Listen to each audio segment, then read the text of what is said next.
ब्रह्ममुरारिसुराचितलिङ्गं निर्मलभासितशोभितलिङ्गं जन्मजदुःखविनाशकलिङ्गं तत्प्रणमामि सदा शिवलिङ्गम्। देवमुनिप्रवरार्चितलिङ्गं कामदहनकरुणाकरलिङ्गं रावणदर्पविनाशनलिङ्गं तत्प्रणमामि सदा शिवलिङ्गम्।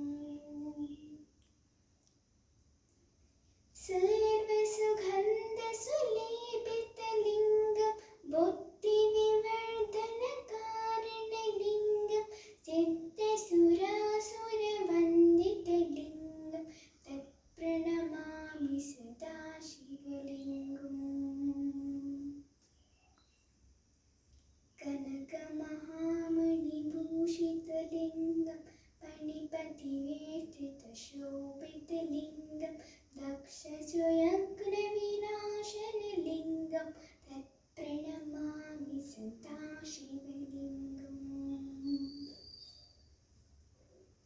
कुङ्कुमचन्दनलेपितलिङ्गं पङ्कजहारसुशोभितलिङ्गं सञ्चितपापविनाशनलिङ्गं तत्प्रणमामि सदा शिवलिङ्गम्।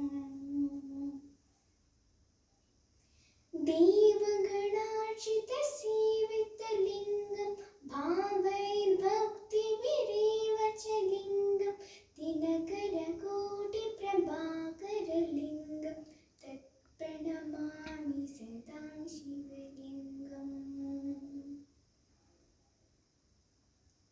अष्टदलोपरिवेष्टितलिङ्गं सर्वसमुद्भवकारणलिङ्गम् अष्टदरिद्रविनाशनलिङ्गं तत्प्रणमामि सदा शिवलिङ्गम्।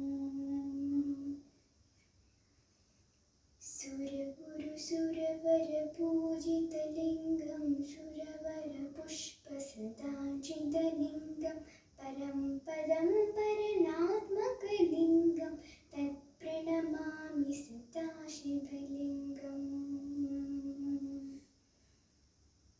लिङ्गाष्टकमिदं पुण्यं या पठेत् शिवसन्निधौ शिवलोकमवाप्नोति शिवेन